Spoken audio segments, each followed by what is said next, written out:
Olá, nós estamos iniciando mais um programa em Discussão com Vida e hoje nós vamos debater um tema muito importante que tem tomado conta aqui do debate da Assembleia Legislativa. É o tema contra a privatização do Complexo Esportivo do Ibirapuera, que fica exatamente aqui ao lado da Assembleia Legislativa. E para debater esse tema, nós estamos recebendo aqui dois convidados que estão participando desse processo, dessa movimentação, dessa luta. Nós estamos aqui com o Sandro Viana, que é medalhista olímpico. Sandro, muito obrigado pela sua presença. E também o professor da Universidade de São Paulo, que é especialista estudioso dessa área do esporte, o Flávio de Campos. Flávio, muito obrigado também pela sua presença. O projeto de lei que privatizou, porque o projeto já foi aprovado, infelizmente, foi o projeto de lei número 91 de 2019, que foi encaminhado pelo governador Dória.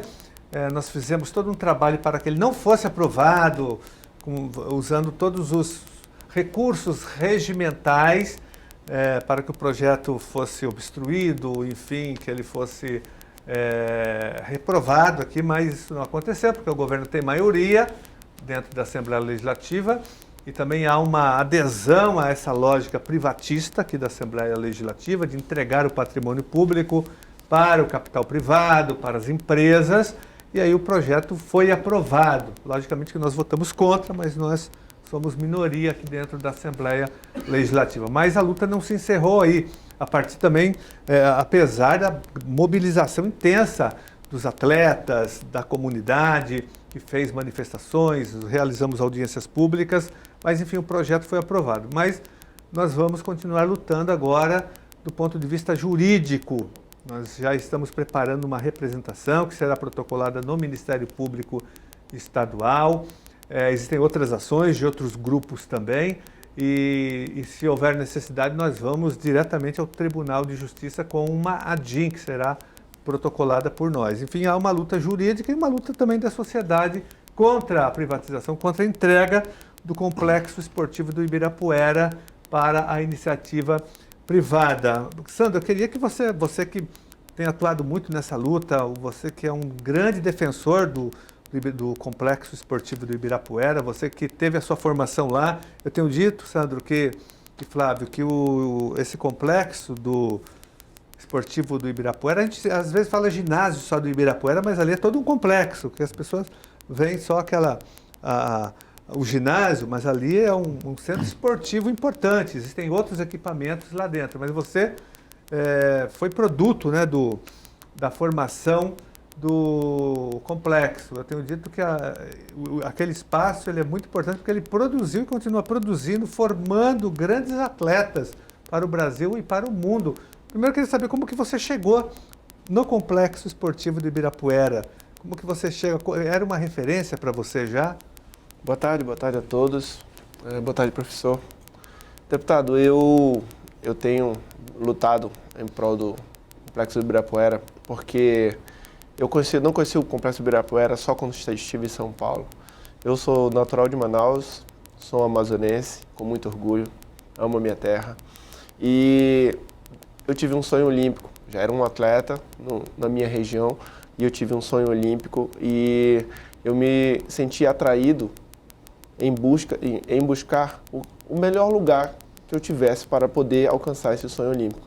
E depois de pesquisar por todo o Brasil, pelos 27 estados, eu descobri que o Complexo do Ibirapuera era o que oferecia, o que havia de melhor no esporte desse lado do planeta. E eu vi que as condições eram difíceis, mas mesmo assim ali já nos meus 28 anos, eu decidi seguir esse sonho, vendi tudo que eu tinha na minha terra e vim direto para morar no complexo, no alojamento do Complexo Ibirapuera. Foi um voo longo, um voo na época de 6 horas. Desci no aeroporto, peguei um táxi e vim direto com uma mala, apenas uma mala, uma mochila e um sonho no coração. E de lá eu treinei, e ali foi em março de 2005, essa data. E aqui eu conheci diversos atletas, não encontrei só atletas de São Paulo, mas também encontrei atletas de diversos lugares do Brasil, de países da América do Sul e até de países de outros continentes, que vinham aqui em busca do que o Brasil oferecia de melhor, que era o esporte praticado ali aqui no Complexo Ibirapuera, que é um esporte que vem não só dessa década, da década passada, mas que há muitas décadas vem produzindo o que há de melhor no esporte, contribuindo não só para o esporte local, como para o esporte, para a história olímpica nacional. Até muito me admira porque que o Comitê Olímpico Brasileiro fica no Rio de Janeiro. Porque se nós olharmos as histórias a fundo, vamos perceber que a maior parte da história olímpica ela foi realmente consolidada aqui na cidade de São Paulo. Então eu vim para cá, comecei a treinar e realmente aqui eu tive a minha vida transformada através do esporte. E eu fiquei de março de 2005 até mais ou menos ali por volta de maio, junho de 2008. E daqui só saí quando me embarquei direto para Pequim, na China, para disputar minha primeira Olimpíada. É o momento mais maravilhoso da minha vida. E de lá saí conquistando a medalha de bronze do revezamento 4x100 com a equipe brasileira. Flávio, professor Flávio, como que você que pesquisa, que conhece bastante essa questão, como que você vê essa privatização, essa entrega desse patrimônio público para a iniciativa privada? Então, primeiro, assim, boa tarde, né? Boa tarde, Sandro, Carlos. Primeiro, salientar, por exemplo, este patrimônio que a gente acabou de ouvir aqui, né? Que é essa vivência do Sandro, né? Um medalhista, um atleta de alto rendimento, bem-sucedido, mas que tem uma consciência social do papel do esporte e da relação do esporte com a sociedade brasileira, né? A fala dele é exemplar nesse sentido. Então, o complexo, né? O complexo do Ibirapuera, ele é um equipamento público que tem como natureza fundamental o estímulo ao esporte e ao lazer. Então, qualquer tipo de concessão, de transferência à iniciativa privada, ele viola a natureza fundamental desse complexo, desse equipamento público. Então, de início, a gente tem aí uma agressão, né, à natureza desse equipamento e ao sentido, o que a gente pode extrair desse equipamento para a sociedade brasileira. De mais imediato é isso, atletas, né, como o Sandro. Né? E a gente tem um rol, tem uma lista grande de atletas que também passaram por ali e graças ao complexo, graças a políticas de fomento e de incentivo foram bem-sucedidos. Mas, sobretudo, a gente destacar a necessidade dessas políticas públicas inclusivas. Então, isso de início. A segunda questão vem, dentre as muitas que a gente pode conversar aqui, vem em relação à própria lógica, né? Essa lógica que você mencionou no começo, essa lógica privatista, esse quase mantra, né? É uma solução mágica. A gente está combatendo aí algumas falas do terraplanismo, né? Essa coisa meio maluca que aparece aí no plano... Aquecimento global. Aquecimento global, que é coisa, conspiração, o nazismo e o fascismo, que seriam coisas de esquerda. Então, mas há também um mantra, há uma chave mágica, né? Há uma solução mágica que parece que soluciona todos os problemas da sociedade brasileira, que é a tal da privatização. Na verdade, ela escamoteia incompetência de gestões, falta de políticas públicas, falta de clareza da gestão administrativa desses equipamentos. No caso do Ibirapuera, do complexo do Ibirapuera, a gente tem, na década de 50, um grande investimento público, do poder público, por ocasião das comemorações do aniversário do 4º centenário da cidade de São Paulo. Há, então, um grande investimento que faz dessa área, toda essa área do Ibirapuera, né, faz a drenagem aqui do terreno, constrói essa área que é uma área nobre. É uma área que é valorizada. Então, você tem uma valorização imobiliária graças ao investimento público. Passadas algumas décadas, o que se faz? Após o investimento, se faz uma segunda sessão iniciativa privada. A primeira sessão é você ter esse efeito de valorização do entorno. Agora, a segunda sessão é oferecer o metro quadrado mais valioso da cidade de São Paulo a um valor que provavelmente será irrisório, né, para a iniciativa privada, descaracterizando, e aí essa questão fundamental, descaracterizando a natureza desse equipamento. Então, de início, a gente tem aí uma coisa que é inadmissível. Você falou uma coisa, o Flávio colocou uma questão, Sandro, você que conviveu e convive lá, que você ajuda, você tem dado uma grande contribuição.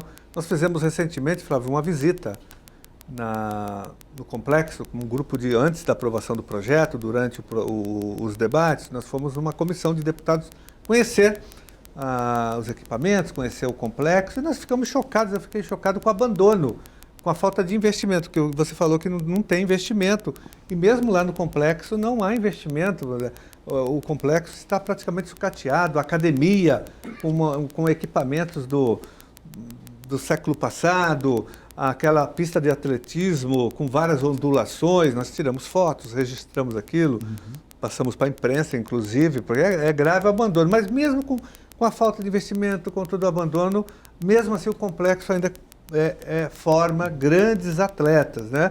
Eu fiquei chocado porque isso demonstra a velha prática do PSDB aqui, professor Flávio, em São Paulo, de sucatear, degradar equipamentos públicos, serviços públicos, para depois justificar a privatização, a terceirização, as concessões. Isso vem acontecendo bastante. É tudo muito precarizado lá dentro, né? Mas mesmo assim vocês conseguiram produzir grandes atletas, mesmo numa situação ali, eu diria, de calamidade pública.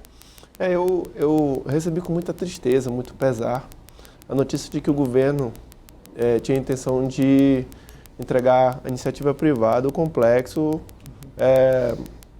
sem ao mínimo pedir que o esporte fosse preservado no local e toda a sua história, todo o seu legado.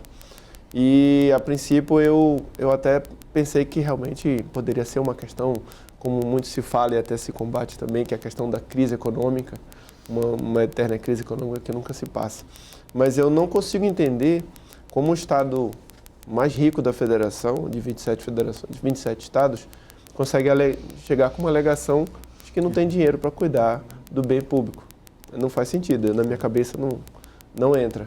E nós continuamos naquela situação, o deputado esteve presente, nós conseguimos, o Ibirapuera hoje, impressionante, mesmo após esses anos todos de abandono, continua sendo o complexo esportivo do Brasil que mais forma campeões, sejam nacionais ou internacionais, mesmo com aquela situação degradada, mesmo com a situação precária, com atletas utilizando 30%, 20% da capacidade total do local. A média de campeões, sejam nacionais, sejam internacionais, continua sendo a maior do Brasil. Então, o que mostra que realmente o local ele tem um papel de solo sagrado do esporte nacional, é como eu consigo ver, é como eu consigo identificá-lo. Eu não vejo, por exemplo, você pegar o jogador de futebol mais vitorioso e mais milionário do mundo, ele pode ter o que tiver, mas se eu convidar ele para fazer um jogo no Maracanã, ele vai querer jogar. Se eu pegar o jogador de vôlei mais importante do mundo e pedir para ele jogar no Maracanãzinho, ele vai querer jogar. Pelo simbolismo. Pelo simbolismo e o que representa você passar por aquele local para a sua história de vida, para a sua carreira. Então, o Ibirapuera é esse local do esporte olímpico nacional. E ante ao bem material que ele traz para a sociedade, o bem material ele é irrisório. E mesmo assim o governo alega que não tem condições de cuidar de um lugar de um senhor de idade que já tem 70 anos e que prova todo dia que faz jus ao que é. Flávio, nós acompanhamos aqui, nós aprovamos o orçamento do Estado de São Paulo aqui na Assembleia Legislativa e depois fiscalizamos a execução orçamentária. O Estado de São Paulo, no ano de 2019, tem um orçamento de aproximadamente 230 bilhões de reais. Não milhões, bilhões de reais. É o estado mais rico da América Latina. Agora, é inconcebível que o Estado não tenha dinheiro para fazer a gestão de um complexo que não custa tanto. Nós sabemos que o recurso é ínfimo, né? Nós temos uma secretaria. Inclusive, eu estive participando da Comissão de Esporte do Estado e o secretário foi convidado e ele já mostrou, após 6 meses de administração, ele mostrou seus dados e ele mesmo mostrou para nós que, passados 5 meses, foram arrecadados 5 milhões de reais com o complexo. Ora, se em 5 meses nós faturamos 5 milhões de reais, ao grosso modo, numa regra de 3 simples, será um faturamento de 12 milhões, que inviabiliza a própria alegação do governo de que é uma contradição, ele onera os cofres públicos. Onera os cofres públicos. Então, São coisas que a gente fica triste em saber dessa tentativa. Mas eu falo isso, viu, Sandro e Flávio, porque, na verdade, não é uma questão financeira, é uma questão ideológica de entrega do patrimônio público, de desmonte do patrimônio público, até porque o governo, ele onera os cofres públicos através da política de desoneração fiscal, entregando né, o dinheiro dos nossos impostos através da isenção fiscal para grandes setores econômicos. Agora, na semana, foi aprovado um projeto aqui na Assembleia Legislativa dando isenção fiscal de uma parte do ICMS para as empresas aéreas do Estado de São Paulo, que elas não darão nada em troca para o Estado de São Paulo. Reduziu o preço do querosene de 25% para 12%. Então, são milhões e milhões canalizados para os magnatas da aviação. Então, dinheiro tem. O que você acha disso, Flávio? Eu queria resgatar um pouco isso, né? Essa coisa do modus operandi dos governos tucanos, que é semelhante, né? O que a gente está vendo aqui em relação ao complexo do Ibirapuera, é semelhante ao que está ocorrendo também no complexo do Pacaembu. É muito semelhante. E os dois casos, né, em ambos os equipamentos, nós temos memória esportiva, né, de atletas olímpicos, no caso do Pacaembu, do futebol, particularmente do estádio, mas também você tem todo o complexo ali, né, e os Jogos Pan-Americanos, que foram disputados aqui em São Paulo na década de 60. Mas, de qualquer maneira, o modus operandi é esse, é o sucateamento, né, então o sucateamento deliberado, alegando-se falta de recursos, né, para justificar a concessão que não é concessão, é doação. É doação de patrimônio público, ou seja, daquilo que é de todos nós, de todos os cidadãos paulistanos, mas também de todos os brasileiros, né, que podem usufruir disso direta ou indiretamente. Agora, além da questão do equipamento, do sucateamento material, que é evidente, né, entrar nesses equipamentos, a gente vê uma política assim, de depreciação cotidiana. O que me causa espanto é um Estado, né, o Sandro estava apontando aqui, um Estado como este, né, que tem tanto recurso, não tem uma política sistemática de fomento ao esporte. A gente não ter, né, aqui um conjunto volumoso, uma política pública da Secretaria de Esportes, no sentido de promover o atleta, de fomentar bolsas atletas, mas assim, com regularidade, né, no sentido de incentivar. Como que o Estado de São Paulo não tem uma política forte de fomento, né, o principal Estado da nação? Então, eu acho que a questão passa pelo enfrentamento à concessão, porque é um dinheiro público que está sendo dado para interesses privados, passa pela recuperação do equipamento, a recuperação do equipamento de maneira que ele tenha condições para a formação, para a melhor formação desses atletas, que são vitoriosos, atletas que já demonstram, né, essa capacidade de resistência e exitosos. E um terceiro aspecto é a exigência de uma política clara de fomento ao esporte. É um valor, né, as bolsas para os esportistas, do ponto de vista do orçamento de um Estado como o Estado de São Paulo, os valores são irrisórios. Exatamente. Falta, na verdade, assim, clareza do papel do esporte. O que significa o esporte do ponto de vista, volto a dizer, não é só o país se transformar numa potência olímpica. Sim, óbvio que todos nós queremos isso, todos nós queremos um país de atletas, mas não é só isso. É o país ter uma política inclusiva, de inclusão social por meio do esporte. Isso é fundamental.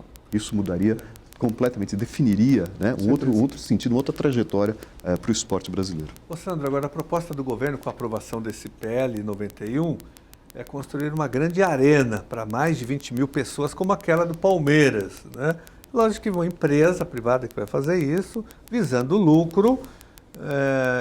Na nossa opinião, não vai ter nenhum compromisso com a formação de atletas. Ela vai remodelar, vai destruir praticamente todo o complexo e construir uma grande arena. E aí, como que fica a formação dos atletas, né? Vocês serão expulsos daquele espaço, vocês não, os atletas que permanecem ali. O governo sinalizou que poderia transferir para um outro local, mas não há nenhuma garantia. Até porque, mesmo quando há aprovação de uma legislação, Flávio, o governo respeita a lei que ele mesmo aprovou. Eu tenho vários exemplos aqui na Assembleia Legislativa de leis que foram aprovadas através de projetos de lei do próprio Executivo, que o governador mandou, nós aprovamos e a lei não é cumprida. Como que você vê a construção dessa arena? Ela prejudica o trabalho de vocês, de formação, de atletas? Até porque Até porque, deputado, a Arena do Palmeiras, ela foi construída com uma clara intenção de causar um impacto econômico no Palmeiras, mas em nenhum momento, nenhum centímetro do esporte foi arredado do local. O esporte continua intacto do Palmeiras, o Palmeiras continua respeitando em 100% o seu esporte. O que é diferente que o governo alega. O governo está colocando para fora da sua casa o esporte e entregando a iniciativa privada para cuidar de outra coisa. Uma arena esportiva que vai trazer festas, que vai trazer eventos musicais, onde o que se é consumido é bebida alcoólica, o que é consumido são bens de consumo direto e rápido, e que é totalmente o oposto pelo qual o complexo foi construído. Então é bem diferente. Se a ideia fosse construir uma arena esportiva junto, era bem diferente. Então, se é para seguir o exemplo do Palmeiras, nós vamos seguir o exemplo do Palmeiras na íntegra. Você sabe que eu sou palmeirense, Sandro. Então eu acertei, chefe. Eu sou São Paulino. Quero registrar que eu sou Paulino. O Sandro é o quê? O Sandro... Eu sou rio-negrino. É lógico. Rio Negro. Certo. Mas você sabe que é uma coisa engraçada. Você tem toda a razão. Do ponto de vista esportivo, o Palmeiras, o clube, né, consegue manter. Mas houve um impacto, né, dois impactos muito visíveis com a construção da Arena do Palmeiras. Eu, particularmente, eu sou saudoso do velho Palestra Itália, né, daquele velho estádio. É o estádio que tem a memória esportiva do meu time. Tem a memória afetiva da minha família, né? Dos meus filhos que eu levei para entrar com o time do Palmeiras, com o elenco do Palmeiras, vestidos com os uniformes, os 3 meninos entrando lá com o Marcos e com os grandes jogadores do Palmeiras. Esta memória, ela começa a ser obstruída ou substituída por uma outra relação. Por exemplo, no velho estádio do Palmeiras, qualquer torcedor do Palmeiras levava os seus filhos pequenos, devidamente uniformizados, formava-se uma fila e as crianças entravam com os seus atletas. Agora, depende da categoria de sócio-torcedor, depende de uma relação que é uma relação de cliente e clube. Cliente e clube, não é mais a relação torcedor-clube. Então, ela está mediada, de novo, pela questão econômica. E provoca, isso de imediato, ela provoca uma exclusão. Hoje, né, na Arena Palmeiras, como também na Arena do Corinthians, né? Hoje a gente verifica um processo de exclusão dos setores populares, dos torcedores populares, dos espaços ali de acompanhamento. Isso é terrível, né?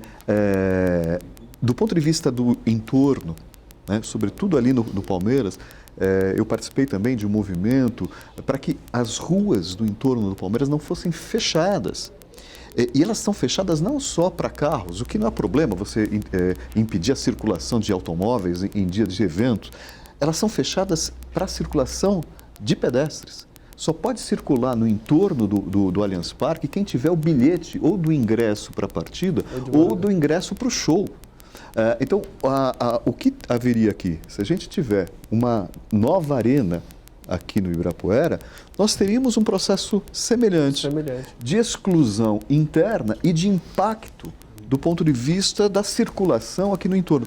Um afluxo de automóveis tremendo, seria um polo gerador de tráfego, o trânsito aqui ficaria horroroso, aumento do ruído, do volume de ruído e possivelmente algumas áreas que seriam interditadas, e isso é uma violação da Constituição, essa coisa que a gente está se acostumando já aqui no Brasil, né, Janásio, que as leis sendo violadas constantemente. Então, a Arena, ela com esse discurso da modernidade, né, ela é terrível, porque esse discurso da modernidade, na verdade, é um discurso de exclusão. E eu vou dizer, a minha opinião particular é que em São Paulo nós não precisamos de mais uma arena. Nós precisamos de espaço de inclusão, nós precisamos de políticas públicas que permitam, né, a presença popular dos torcedores, dos espectadores populares nos espaços de expectação. Você sabe, professor, que nós fizemos uma campanha de conscientização dos moradores do entorno, dos bairros do entorno do Complexo Ibirapuera. E eles ficaram chocados com essa notícia. Muitos desacreditavam, muitos desacreditam de que isso será possível diante o impacto social para a vida deles. De todo mundo. Para a vida de todos os moradores. Na cidade, né? O impacto na mobilidade, no transporte, dos moradores, na poluição sonora. Exatamente. E lembrando que é muito próximo aqui da 23 de maio, né? Imagina, já é A 23 de maio já é Exatamente. congestionada de noite. Imagina com esse Exatamente. complexo que é o lado. Vai parar a cidade de São Paulo. Você sabe, deputado, quando eu vim da minha amada Manaus para cá, é um impacto, né? Até tem uma música que fala assim, você é no norte, eu no sul. Então, foi uma mudança de vida, eu jamais imaginei estando em São Paulo e vim aqui visando um profissionalismo, né? E percebi que me encaixava no melhor perfil em São Paulo. E eu morei no complexo por 3 anos. Você sabe, e eu morei naqueles alojamentos, naquelas paredes, e elas falam com você. Elas falam com você como um conselheiro. Tem memória. Porque ela tem uma história. Se eu for falar de Jardel Gregório, se eu for falar de Aurélio Miguel, se eu for falar de Rogério Sampaio, se eu falar de Mauro Imagem, Zequinha Barbosa, se eu for falar de pessoas que contribuíram para mudar a nossa vida social para melhor, Claro. E elas passaram por ali. Nós temos que tombar o complexo, né? Com Fazer um certeza, tombamento com certeza. histórico. É uma das Exato. linhas de luta aqui. Nós estaremos salvando o que de melhor a sociedade já produziu. Então, para falar em salvação, como o nosso programa já vai se encerrar daqui a pouco, o projeto foi aprovado, porém a luta não terminou. Está começando. Nós vamos agora tomar outras providências. Uma delas é uma providência jurídica. Nós estamos preparando já uma representação para o Ministério Público Estadual, pedindo que o Ministério Público Estadual entre com uma DIN no Tribunal de Justiça, pedindo a revogação da lei, porque há muitas irregularidades, né? Você falou, Flávio, em relação ao CONDEFAT, que vocês estão fazendo todo um trabalho nesse sentido. Então, o CONDEFAT ficou complicado porque se alterou a representação do CONDEFAT, né? Isso está judicializado. O governador Dória deu um golpe Deu no um CONDEFAT. golpe.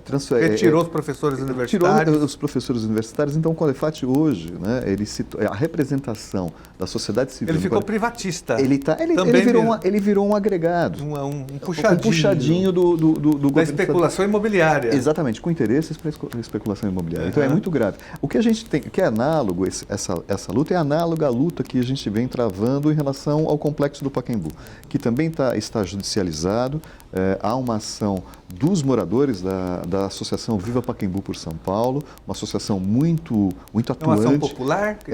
Foi feita uma ação popular, ela está em curso, ela conseguiu bloquear um pouco. Sim. E a gente entrou com 2 requerimentos recentemente também para tentar criar mais 2 ações civis públicas e acionar o Ministério Público para que ele se sinta motivado, estimulado a também bloquear. Acho que a saída é semelhante, acho que os procedimentos, né, e a situação é análoga porque os governos tucanos agem, né? Eles têm esse mesmo modus operandi, eles têm essa visão, que é uma visão danosa. Tanto é que o projeto do Pacaembu é do Dória quando prefeito. Exatamente. Ele saiu, deixou, foi aprovado Bruno e Covas, veio para cá. Aqui Isso. também lembrando, Sandro e Flávio, que foi aprovado também o projeto privatizando o zoológico, Jardim o botânico. Isso. Né?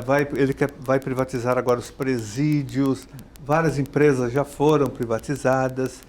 Então é uma linha mesmo de governo, né? Isso. Mas nós estamos atuando e vamos continuar a luta. O Sandro tinha até comentado aqui, por exemplo, que recebeu a informação de que o terreno não é do Estado, é da Prefeitura. Como Exatamente. que ele vai fazer uma privatização de um espaço que não é dele, de um terreno, não é isso? Isso vai ser apresentado na Justiça Exatamente. também. São várias contradições. Então, além do projeto que nós vamos querer revogá-lo, nós vamos também interferir judicialmente na licitação. Se abrir a licitação...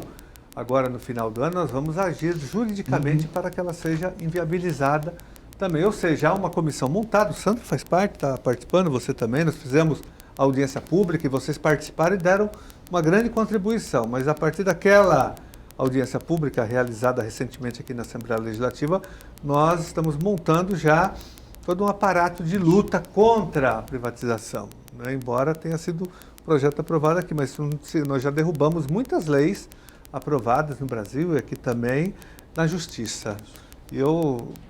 Nós podemos, eu sei, contar muito com o apoio de vocês. Eu quero parabenizar vocês, Sandro e Flávio, pela contribuição que vocês têm dado para que a gente possa manter o patrimônio público do Complexo Esportivo do Ibirapuera. Eu agradeço muito a presença de Eu que você, agradeço. Flávio, que está engajado nessa luta, e você, Sandro, mais ainda, que você é produto, você foi formado nesse complexo. Você é um patrimônio, como disse o professor Flávio, ele é um patrimônio do esporte brasileiro, você é um ícone. Eu queria dizer isso. É uma honra para nós. É uma honra estar aqui nessa roda de conversa com você. você. Obrigado, E aqui nós temos algo, né, tem, aqui você que é a experiência prática, aqui um grande pesquisador, militante também, mas o professor Flávio que pesquisa muito esporte, entende e tem dado a contribuição dele, inclusive para a nossa ação na justiça. Muito obrigado, deputado. Obrigado pelo convite. Saiba que o esporte está se movimentando, o esporte não está parado.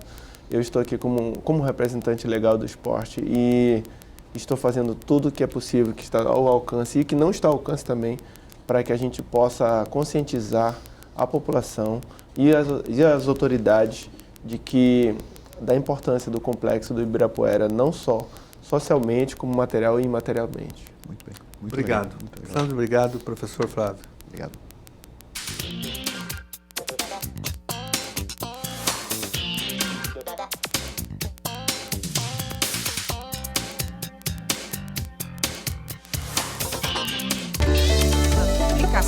Vale a pena. Eu estou passando.